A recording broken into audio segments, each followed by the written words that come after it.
जय हिंद साथियों। पीईटी का पहला सेशन जिसमें समय को ध्यान में रखते हुए प्रश्नों की व्याख्या को सबसे पहले लिख दिया गया है। तो हमें व्याख्या को देखते जाना है, सुनते जाना है और सबको कंठस्थ करते जाना है।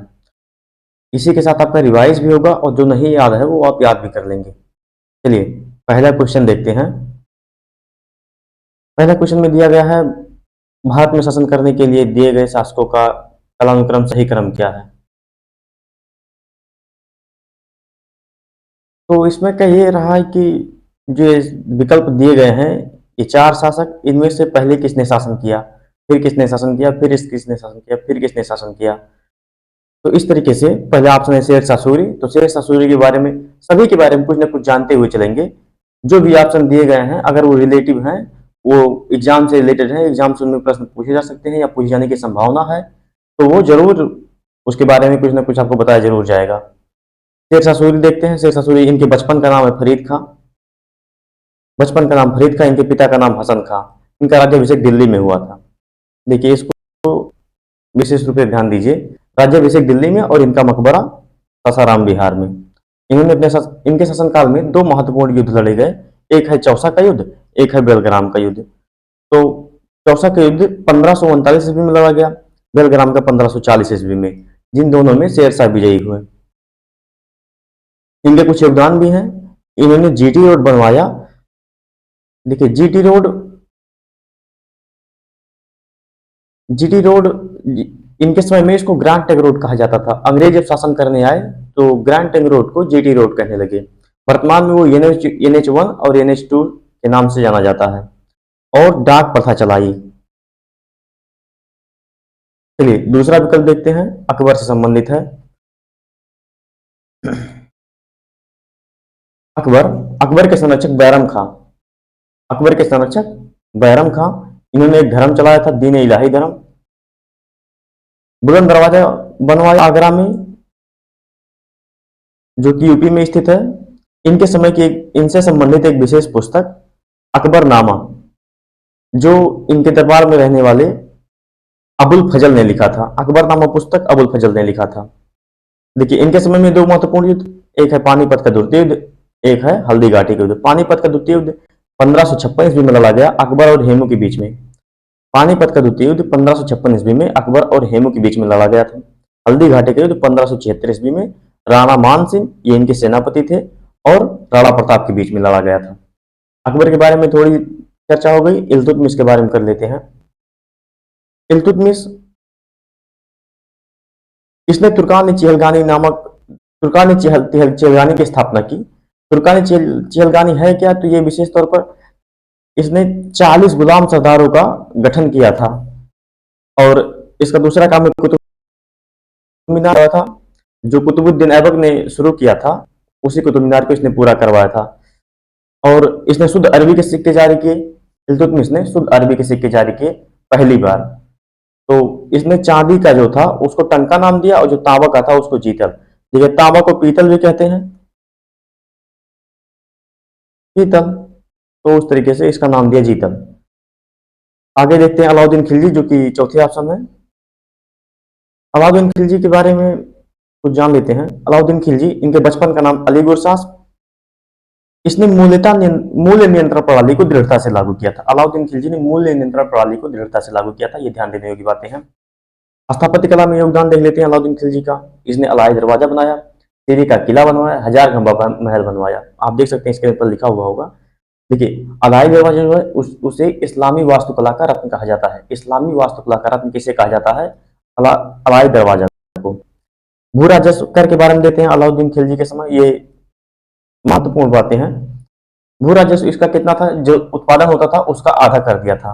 अलाउद्दीन खिलजी ने भू राजस्व में उत्पादन का आधा कर दिया था। सैनिक शक्ति के लिए ही अलाउद्दीन खिलजी जाना जाता है अपने। अलाउद्दीन खिलजी को सिकंदर ईसानी कहा जाता है। सिकंदर ईसानी लिख देते हैं, सिकंदर ए सानी। देखिए, उम्मीद है ये सब आप पढ़े होंगे, ये रिवीजन क्लास है। अगर नहीं पढ़े हैं तो यार ध्यान देकर थोड़ा ध्यान दीजिएगा। सैन्य शक्ति देख लेते हैं। सैन्य शक्ति में इसने सैनिकों को नगर वेतन देना स्टार्ट कर दिया। इसने अस्थायी सेना रखी। इसने घोड़ा दागनी प्रथा, घोड़ा दागनी प्रथा ये नहीं कि मतलब दाग दिया, घोड़ा दागनी प्रथा घोड़े को चिन्हित किया जाता था। और इसने सैनिक हुलिया की शुरुआत की। मतलब सैनिक की हुलिया क्या है, इसके बारे में अलाउद्दीन खिलजी ने। देखिए, अलाउद्दीन खिलजी ये खिलजी वंश से संबंधित है। जानते होंगे खिलजी वंश 1290 से 1320 ईस्वी तक रहा। खिलजी वंश 1290 से 1320 ईस्वी तक रहा। तो कालानुक्रम पूछा है अलाउद्दीन खिलजी, ये 1290 के आसपास का है। और इल्तुतमिश से गुलाम वंश का ये इससे पहले आएगा, यानी कि चौथा नंबर इसमें सबसे पहले आएगा।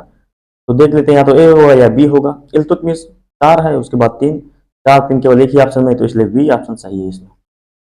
अगले क्वेश्चन की ओर बढ़ते हैं। दूसरा क्वेश्चन कह रहा है निम्नलिखित में से कौन से संत शिवाजी के समकालीन थे। तो इसमें तुकाराम जो है वो शिवाजी के समकालीन थे। संत तुकाराम ये शिवाजी के समकालीन थे। देखिए, ये पीईटी का 2021 के सारे पूछे गए प्रश्न हैं और हमने कुछ चेंज नहीं किया, वैसे के वैसे इसमें टाइप कर दिया है। देखिए, तीसरा क्वेश्चन कर रहा है बंगाल के प्रथम गवर्नर जनरल कौन थे। बंगाल के गवर्नर जनरल, देखिए गवर्नर जनरल और वायसराय संबंधित 4 प्रश्न जो है महत्वपूर्ण है। 4 नहीं 8 कह सकते हैं। जैसे कहेगा बंगाल का पहला गवर्नर कौन था, बंगाल का पहला गवर्नर। तो इसी तरीके से पूछेगा बंगाल का अंतिम गवर्नर कौन था। देखिए, जो बंगाल का पहला गवर्नर है वो लॉर्ड क्लाइव है। और अगर पूछेगा बंगाल का अंतिम गवर्नर, तो हो जाएगा जो बंगाल का पहला गवर्नर जनरल था वो हो जाएगा बंगाल का अंतिम गवर्नर जनरल। देखिए, बंगाल का पहला गवर्नर लॉर्ड क्लाइव, बंगाल का पहला गवर्नर जनरल वारेन हेस्टिंग। और अगर पूछेगा बंगाल का अंतिम गवर्नर तो लॉर्ड क्लाइव। इसी तरीके से अगर पूछेगा बंगाल का अंतिम गवर्नर जनरल, वो हो जाएगा लॉर्ड विलियम बेंटिक, जो कि भारत का पहला गवर्नर जनरल था। देखिए, पदों को समय समय पर बदला गया है। पहले बंगाल का गवर्नर, फिर बंगाल का गवर्नर जनरल, इसके बाद भारत का गवर्नर, पहला गवर्नर जनरल, इसके बाद भारत का पहला वायसराय। भारत का पहला governor general Lord William Bentinck. इसी तरीके से अगर पूछा जाएगा भारत का अंतिम गवर्नर जनरल, तो हो जाएगा, अगर अंतिम की बात किया जाएगा तो लॉर्ड कैनिंग, जो कि भारत के पहले वायसराय थे। इस तरीके से ये यहाँ से कुल 7 क्वेश्चन बनेंगे जो कि बहुत महत्वपूर्ण होंगे। 7 नहीं, हम इसी चारों को याद करेंगे जिससे 7 क्वेश्चन अपने आप बन जाएंगे। अगर पूछेगा बंगाल का पहला गवर्नर तो लॉर्ड क्लाइव। अगर पूछेगा बंगाल का अंतिम गवर्नर, वो हो जाएगा वारेन हेस्टिंग। अगर पूछेगा बंगाल का पहला गवर्नर जनरल तो वारेन हेस्टिंग। अगर पूछेगा बंगाल का अंतिम गवर्नर जनरल तो हो जाएगा लॉर्ड विलियम बेंटिक। इस तरीके से पूछेगा भारत का पहला गवर्नर जनरल, हो जाएगा लॉर्ड विलियम बेंटिक। अगर पूछेगा भारत का अंतिम गवर्नर जनरल तो हो जाएगा लॉर्ड कैनिंग। उसके बाद हो जाएगा भारत का पहला वायसराय लॉर्ड कैनिंग। देखिए, अगर अंतिम वायसराय पूछे, अंतिम वायसराय, अगर अंतिम की बात करेगा तो माउंटबेटन।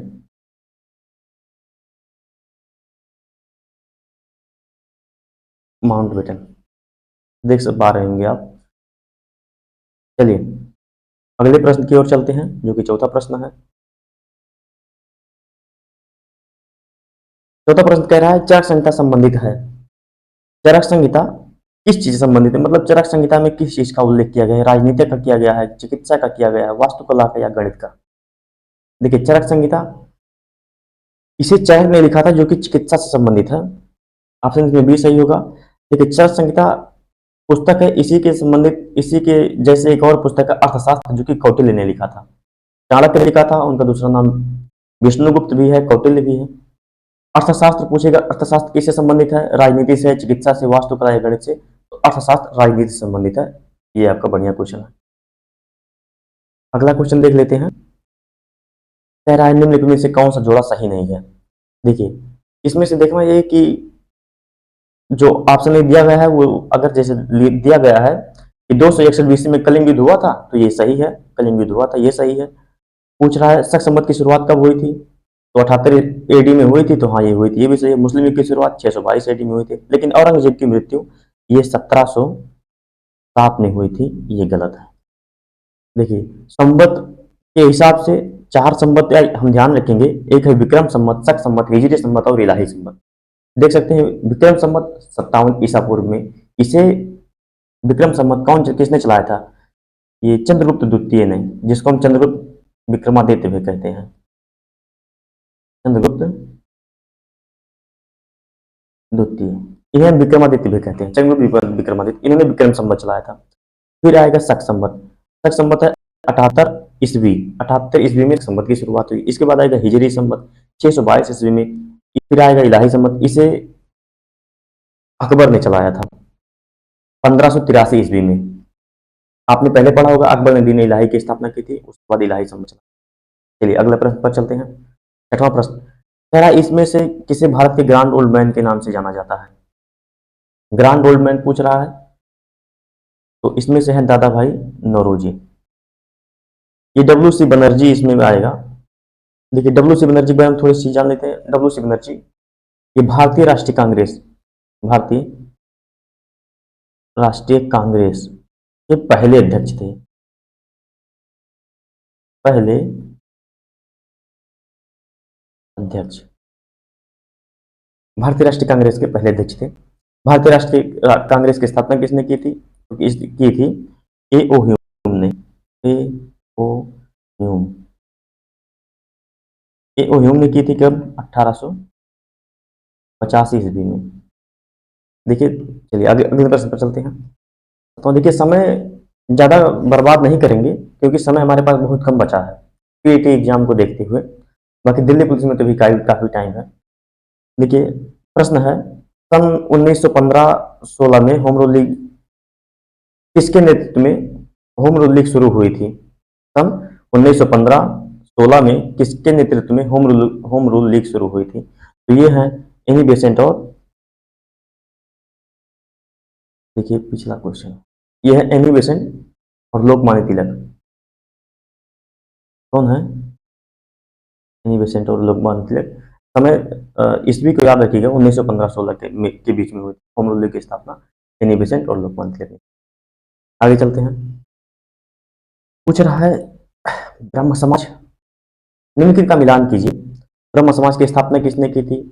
रामकृष्ण मिशन की स्थापना किसने की थी?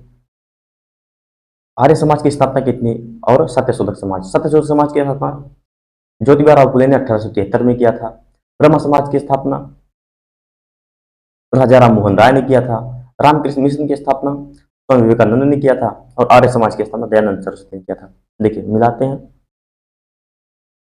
रामकृष्ण मिशन स्वामी विवेकानंद, सत्यशोधक समाज ज्योतिबा राव फुले, आर्य समाज की स्थापना दयानंद सरस्वती, ब्रह्म समाज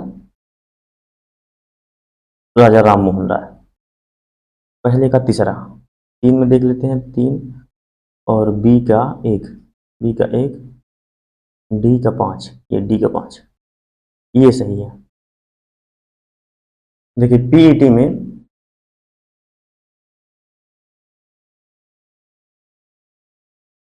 पीईटी में नारे संबंधित एक प्रश्न पूछा और हमने इस पीडीएफ में नारे और कई सारे नारे को जोड़ दिया है। जैसे इंकलाब जिंदाबाद का नारा भगत सिंह ने, इंकलाब जिंदाबाद का नारा भगत सिंह, दिल्ली चलो सुभाष चंद्र बोस, दिल्ली चलो सुभाष चंद्र बोस, पूर्ण स्वराज जवाहरलाल नेहरू, वेदों की ओर लौटो दयानंद सरस्वती, जय जवान जय किसान लाल बहादुर शास्त्री जी ने कहा था, द्वितीय प्रधानमंत्री। साइमन कमीशन वापस जाओ लाला लाजपत राय ने कहा था। एक और है कर मत दो, इसे सरदार पटेल ने कहा था, सरदार वल्लभ भाई पटेल। संपूर्ण क्रांति ये जयप्रकाश नारायण है। देखिए सभी नारे को फिर से एक बार रिवीजन, इंकलाब जिंदाबाद भगत सिंह, वेदों की ओर लौटो दयानंद सरस्वती, जय जवान जय किसान लाल बहादुर शास्त्री, साइमन कमीशन वापस जाओ इसे लाला लाजपत राय ने कहा था, कर मत दो सरदार पटेल ने, संपूर्ण क्रांति जयप्रकाश नारायण को। देखिए इसमें से एक प्रश्न आपसे पूछते हैं, नवीन भारत का निर्माता किसे कहा जाता है? ये आपसे जरूर बताइएगा। चलिए अगला प्रश्न देखते हैं। लिखा है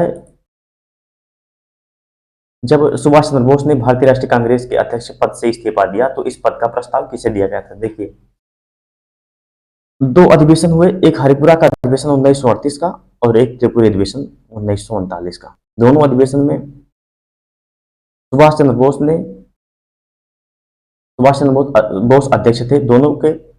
इसके बाद इन्होंने इस्तीफा दे दिया। इस्तीफा देने के बाद अध्यक्ष पद किसे दिया गया था? तो यह है डॉक्टर राजेंद्र प्रसाद। डॉक्टर राजेंद्र प्रसाद। चलते हैं अगले प्रश्न पर। बिजली परियोजना से संबंधित एक प्रश्न आया था। पूछ रहा है सलाल बिजली परियोजना किस नदी पर स्थित है? तो हमने इसी नदी पर, जैसे चिनाब नदी पर स्थित है, तो सलाल बिजली परियोजना और दुल्हस्ती बिजली परियोजना, ये भी एक बिजली परियोजना है जो कि चिनाब नदी पर स्थित है। अगला प्रश्न देखते हैं। पूछ रहा है बसंत विषुव कब होता है? तो ये होता है 21 मार्च को। कब होता है बसंत विषुव? कब होता है? 21 मार्च को। अगला प्रश्न देखते हैं। पूछ रहा है राजस्थान में खेतड़ी परियोजना किसके उत्पादन के लिए प्रसिद्ध है? तो ये है तांबा के लिए। राजस्थान में खेतड़ी परियोजना किसके उत्पादन के लिए प्रसिद्ध है? तांबा के लिए। अगला प्रश्न देखिए, राष्ट्रीय उद्यान से आया था। हमने जितना ऑप्शन दिया गया उसके भी महत्वपूर्ण राष्ट्रीय उद्यान को लिख दिया है। अगर पूछ रहा है ऑप्शन में, प्रश्न में पूछ रहा है काजीरंगा राष्ट्रीय उद्यान कहाँ स्थित है? काजीरंगा राष्ट्रीय उद्यान के बारे में पूछ रहा है। तो काजीरंगा कहाँ स्थित है? असम में। काजीरंगा राष्ट्रीय उद्यान असम में स्थित है। काजीरंगा राष्ट्रीय उद्यान असम में स्थित है। देखिए, मध्य प्रदेश के उद्यान को देख लेते हैं। एक है पन्ना टाइगर रिजर्व, कूनो और कान्हा। पूछिएगा पन्ना, कूनो, कान्हा, ये तीनों कहाँ है? मध्य प्रदेश में। देखिए, भारत में सबसे ज्यादा बाघ कहाँ पाए जाते हैं? सबसे ज्यादा टाइगर कहाँ पाए जाते हैं? तो ये मध्य प्रदेश में। असम के दो महत्वपूर्ण हैं, एक है मानस, एक है काजीरंगा। और पश्चिम बंगाल में दो महत्वपूर्ण, एक है सुंदरवन, एक है जल्दापारा। केरल में है साइलेंट वैली, पेरियार और एराविकुलम। देखिए, इससे इसके अतिरिक्त भी इन राज्यों में इसके अतिरिक्त भी राष्ट्रीय उद्यान है, लेकिन वो उतना महत्वपूर्ण नहीं जितना ये सारे। तो इन सबको हम एक बार फिर से रिवीजन मान लेते हैं। काजीरंगा कहाँ है? असम में। मध्य प्रदेश में कौन कौन? पन्ना, कान्हा और कूनो। असम में मानस और काजीरंगा। पश्चिम बंगाल में सुंदरवन और जल्दापारा। और केरल का साइलेंट वैली, पेरियार और एराविकुलम। अगला प्रश्न कहा गया है निम्नलिखित में से कौन सी हिमालयी नदी तंत्र की नदियां हैं? देखिए, हिमालयी नदी तंत्र कौन होती है? हिमालयी नदी तंत्र मुख्य रूप से सिंधु नदी तंत्र, गंगा नदी तंत्र और ब्रह्मपुत्र नदी तंत्र। इन तीन नदी तंत्र को जोड़ के हिमालयी नदी तंत्र बनता है। देखिए, सिंधु नदी तंत्र, सिंधु नदी का उद्गम स्थान कहाँ है? तिब्बत के मानसरोवर से। आप प्रश्न को जो विकल्प प्रश्न का उत्तर अभी हम देख लेंगे, लेकिन पहले उसके व्याख्या को देख लेते हैं। देखिए, सिंधु नदी तंत्र, गंगा नदी तंत्र और ब्रह्मपुत्र नदी तंत्र, ये तीनों नदी तंत्र हिमालय नदी तंत्र के अंग है। देखिए, सिंधु नदी तंत्र में सिंधु नदी का उद्गम बिंदु कहाँ है? तिब्बत के मानसरोवर से। तिब्बत के मानसरोवर है। सिंधु नदी भारत में प्रवेश कहाँ से करती है? तो दमचोक दर्रा, यहीं से भारत में प्रवेश करती है। देखिए, सिंधु नदी तंत्र के 5 सहायक नदी हैं जिन्हें पंचनद कहा जाता है। सिंधु नदी के 5 सहायक नदियां हैं जिनको पंचनद कहा जाता है। उनके बारे में देख लेते हैं। उनका उद्गम स्थल में रूप से पूछा जाएगा, अगर पूछा जाएगा तो। देखिए, झेलम नदी, ये इसका उद्गम स्थान कहाँ से है? तो यह है बेरीनाग के पास शेषनाग झील। बेरीनाग के पास शेषनाग झील, ये तिब्बत में है। चिनाव चिनाव नदी का उद्गम स्थल यह है बारालाचा। बारालाचा। और अगला है रावी, यह है रोहतांग दर्रा, व्यास भी रोहतांग दर्रा। और सतलज नदी का उद्गम स्थान तिब्बत के राक्षसताल झील से। तिब्बत के राक्षसताल झील से। देखिए, ये इनको कहा जाता है पंचनद, और ये उत्तर से दक्षिण के क्रम में स्थित है। कई बार प्रश्न अगर थोड़ा सा कठिन पूछेगा तो इस तरीके से पूछ लेगा का। तो सिंधु नदी के जो सहायक नदियां हैं उनको उत्तर से दक्षिण या दक्षिण से उत्तर के क्रम में लिया। तो इसे आपको याद रखना पड़ेगा कि उत्तर से दक्षिण क्रम हम लोग याद कर लेते हैं। झेलम, चिनाब, रावी, व्यास और सतलज। झेलम, चिनाब, रावी, व्यास, सतलज। आगे देखते हैं। गंगा नदी तंत्र के बारे में थोड़ा देख लेते हैं। गंगा नदी तंत्र मुख्य रूप से इससे गंगा नदी तंत्र से संबंधित जो प्रश्न बनते हैं वो इन्हीं 5 प्रयागों से बनते हैं। ये 5 प्रयाग कौन कौन से हैं? विष्णु प्रयाग, नंद प्रयाग, कर्ण प्रयाग, रुद्र प्रयाग और देव प्रयाग, इन्हीं से। और पूछेगा ये कि विष्णु प्रयाग में कौन सी नदी और कौन सी नदी मिलती है? रुद्र प्रयाग में कौन कौन सी नदी मिलती है? देव प्रयाग में कौन कौन सी नदी मिलती है? तो विष्णु प्रयाग में अलकनंदा और धौलीगंगा। देखिए, विष्णु प्रयाग में अलकनंदा और धौलीगंगा, विष्णु प्रयाग में अलकनंदा और धौलीगंगा नदी मिलती है। नंद प्रयाग में नंदाकिनी। देखिए, सब में अलकनंदा नदी है, तो हमें इसके बाद वाले को ध्यान देना है। नंद प्रयाग में अलकनंदा और नंदाकिनी, विष्णु प्रयाग में अलकनंदा और धौलीगंगा। कर्ण प्रयाग देख लेते हैं। कर्ण प्रयाग में अलकनंदा और पिंडार नदी, रुद्र प्रयाग में अलकनंदा और मंदाकिनी, तरीके से देवप्रयाग में अलकनंदा और भागीरथी नदी। देवप्रयाग के बाद अलकनंदा और भागीरथी जब मिल जाती है, उसी के बाद जो धारा बनती है उसको गंगा नाम दिया जाता है। गंगा नदी बहते हुए जब बांग्लादेश में जाती है, तो गंगा नदी को बांग्लादेशवासी पद्मा के नाम से बुलाते हैं। गंगा नदी को बांग्लादेश में पद्मा के नाम से बुलाया जाता है। देखिए, पूछा जाएगा ये कि गंगा नदी को बांग्लादेश में किस नाम से जाना जाता है, तो वो पद्मा नाम से जाना जाता है। इस तरीके से ब्रह्मपुत्र नदी को बांग्लादेश में क्या जाता है, जमुना कहा जाता है। और यही गंगा की धारा और ब्रह्मपुत्र की धारा जब मिलती है तो उसको कहते हैं मेघना। और ये जहां मिलती है वही बनता है विश्व का सबसे बड़ा डेल्टा, सुंदरवन डेल्टा। देखिए, प्रश्न बदल गया हमारा। प्रश्न है बैंक दर का क्या अर्थ है। पूछ रहा है बैंक दर क्या होता है, तो ऑप्शन है साहूकारों द्वारा ली जाने वाली ब्याज दर नहीं, अनुसूचित बैंकों द्वारा ली जाने वाली ब्याज दर नहीं, बैंकिंग संस्थाओं के लाभ की दर नहीं। तो बैंक दर क्या होता है कि देश के केंद्रीय बैंक, जो देश का केंद्रीय बैंक है, उसके द्वारा ली जाने वाली आधिकारिक ब्याज दर। देश का केंद्रीय बैंक जो ब्याज दर लेता है वही होता है बैंक दर। वर्तमान में जो बैंक दर है, देखिए, जो हमारा केंद्रीय बैंक है वो है आरबीआई, और उसका बैंक दर क्या है, 4.25। इस तरीके से इसमें ऑप्शन डी सही होगा, ऑप्शन डी। आगे बढ़ते हैं। कह रहा है यदि आरबीआई नगद कोषानुपात को घटा दे तो साख सृजन पर क्या असर पड़ेगा। आरबीआई नगद कोषानुपात को घटा दे तो साख सृजन पर क्या प्रभाव पड़ेगा। इसका ऑप्शन होगा ये बढ़ जाएगा। अगला प्रश्न देखते हैं।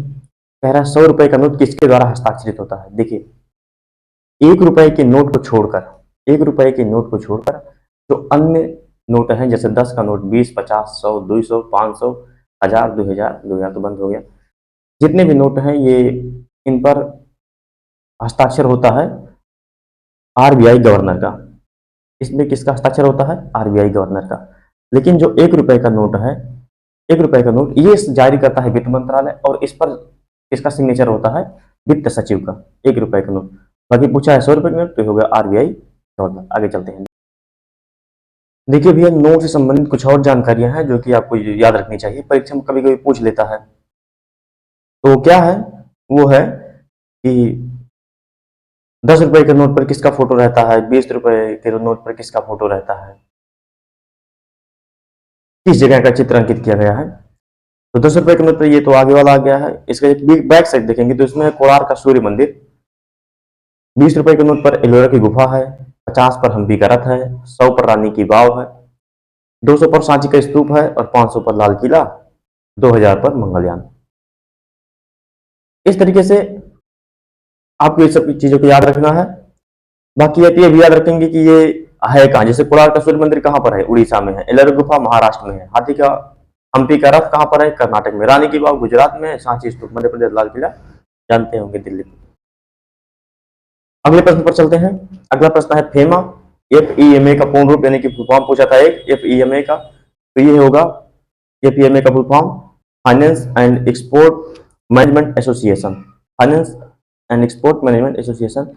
FEMA कब आया था, 1991 में आया था। चलिए चलते हैं अगले प्रश्न पर। अगला प्रश्न है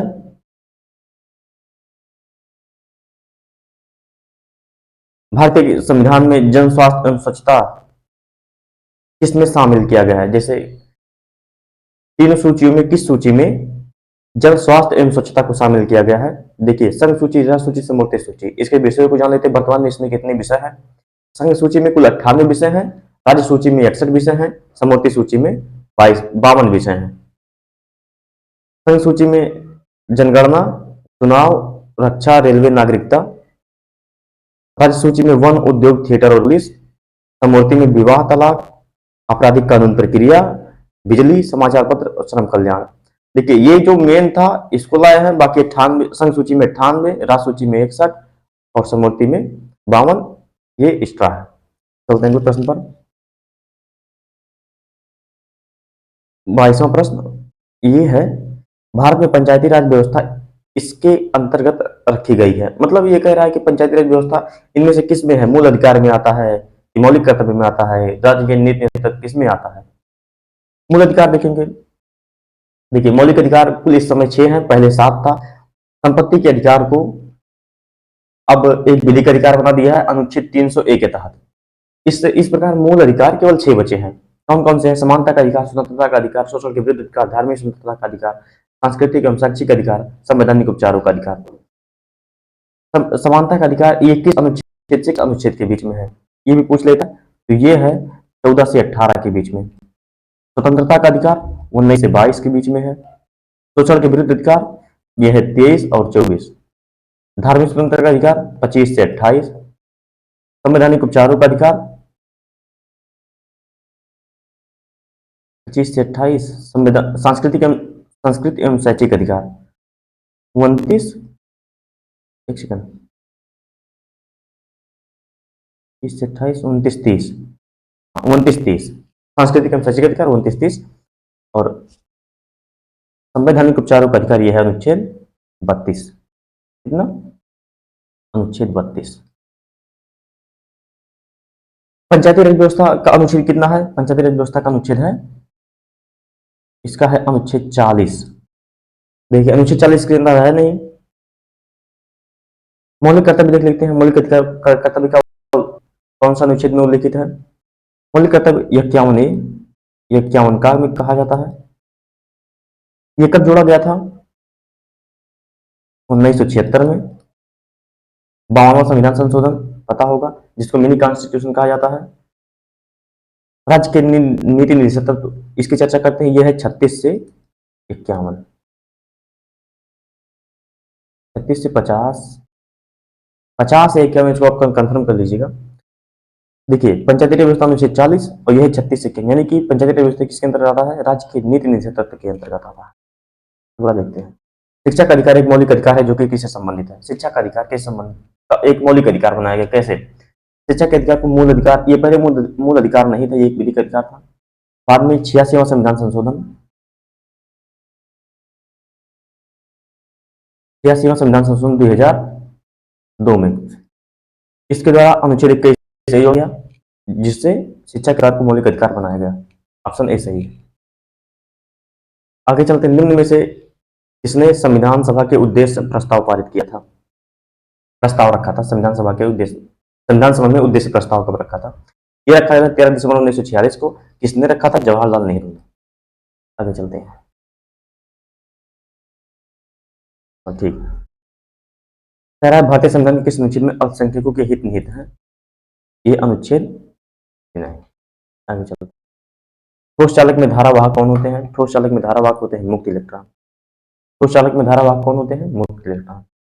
आगे चलते हैं। प्रकाश वर्ष किसके मापन की इकाई है? देखिए प्रकाश वर्ष दूरी के मापन की इकाई है। एक प्रकाश वर्ष क्या होता है? प्रकाश वर्ष होता है एक वर्ष में निर्वात में प्रकाश द्वारा चली गई दूरी को एक प्रकाश वर्ष कहा जाता है। एक प्रकाश वर्ष में कितने किलोमीटर होता है? ये होता है 9.4 से 10 12 किलोमीटर। फिर इसको आप मिनट कन्वर्ट करेंगे तो हो जाएगा 9.4 से 10 घाटे 15 किलोमीटर।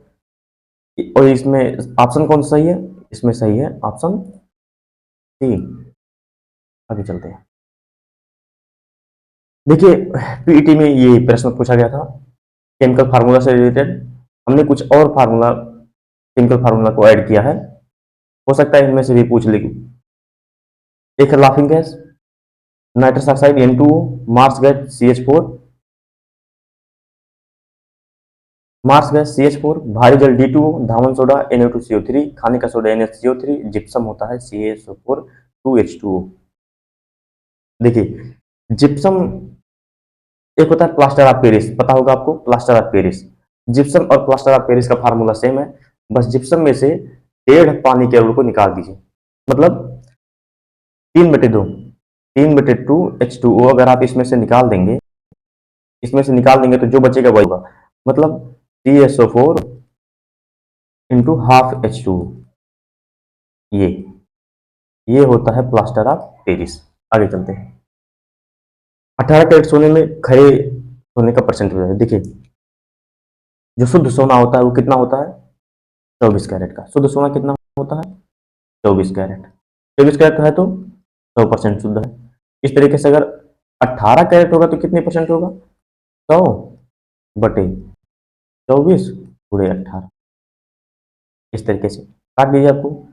6 चौक 24, 6 3 18, 6 से ऊपर नीचे भाग देंगे, 6 3 18, 6 24, 4 से काटने का 25, चौका, तो 25 दिया 75, 25 का 3 में गुणा करेंगे 75, इस तरीके से 75% हो। जी सही है। देखिए पूछ रहा है विटामिन संबंधित प्रश्न है। संतरे में बहुतायत में होता है, संतरे में बहुतायत में क्या पाया जाता है?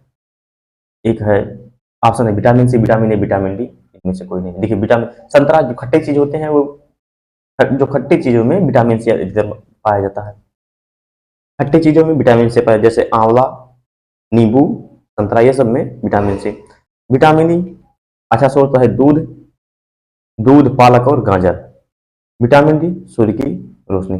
ऑप्शन इसमें से कौन सही है? इसमें सब ऑप्शन नहीं सही है, इसमें से केवल और केवल ऑप्शन ही सही है।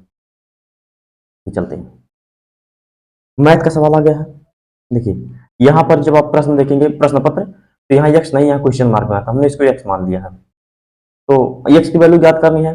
देखिए इसको लिख सकते हैं अंडर रूट एक्स बटे, आपको पता होगा 196 का रूट वैल्यू क्या होती है? 40, मतलब 14 होता है। 196 का रूट वैल्यू कितना होता है? 14, 72 बटे 56, 14 का 14 के 56। रूट एक्स है, इधर आएगा तो स्क्वायर हो जाएगा, 4 से पहले निकाल लीजिए, 18 चौक 72, मतलब 18 के स्क्वायर कर देंगे तो ये हो जाएगा यक्स का मान। देखिए इधर रूट था, रूट के बराबर के उस तरफ पक्षांतर करेंगे तो ये स्क्वायर में बदल जाएगा। 18 का स्क्वायर कितना होता है? 324। ऑप्शन सी सही है। आगे चलते हैं। देखिए ये एक ऑप्शन आया, एक प्रश्न आया है, अच्छा खासा प्रश्न है। देखिए इसको 885 मतलब 885 को अगर ए मान ले तो ये हो जाएगा ए इंटू ए इंटू ए, मतलब ए क्यूब, प्लस 115 को बी मान लें तो ये हो जाएगा बी क्यूब। इस तरीके से नीचे देख लीजिए, ये हो गया a square plus b square minus a b. देखिए इसका सूत्र क्या होता है? ये होता है एक कोष्टक में ए प्लस बी, दूसरे कोष्टक में a square plus b square minus a b. ये जो लिखा था इसको यहीं पर लिखिए, a square plus b square minus, ऊपर ये दोनों से में कट जाएगा, बचेगा क्या? ए प्लस बी। ए कौन था? ए बराबर क्या था? 885। बी बराबर कौन था? 115। दोनों को जोड़ेंगे कितना आएगा? ऑप्शन डी से। Find the value of x. देखिए ये एक बढ़िया सवाल है, लगाएंगे कैसे? ये है √5 माइनस √3। ये इसमें होता क्या है, जो जो हर में लिखा है वो उसके चिन्ह को बदल करके हम ऊपर नीचे गुणा कर देते हैं। जैसे अंडर रूट 5 माइनस 3, ये 3 है, और देख लीजिएगा, और ये अंडर √5 प्लस √3,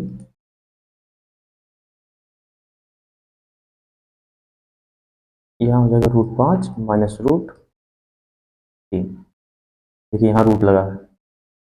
इस तरीके से अगर देखेंगे तो आप ये हो गया सेम सेम, यानी इसका स्क्वायर हो जाएगा। इसका स्क्वायर क्या होगा?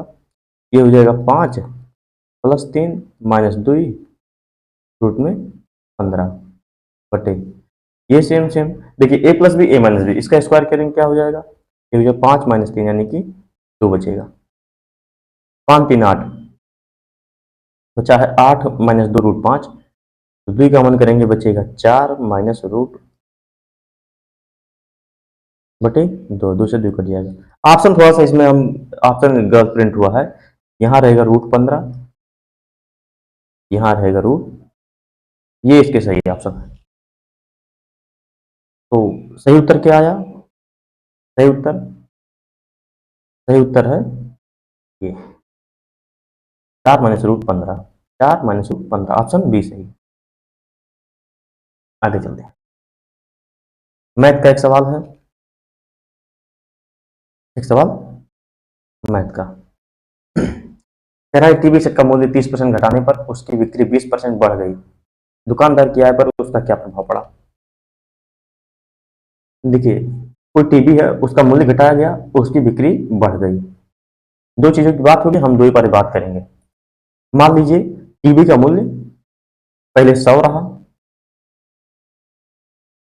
और उसकी बिक्री कितनी होती थी? 100। मूल्य और बिक्री इस तरीके से आता था, एक लिख के 4 जीरो। फिर क्या करा, टीवी सेट का मूल्य 30% घटाने पर 30% घटा दिया तो मूल्य कितना हो गया 70, और बिक्री 20% बढ़ी है, यानी 100 से कितना हो गया 120,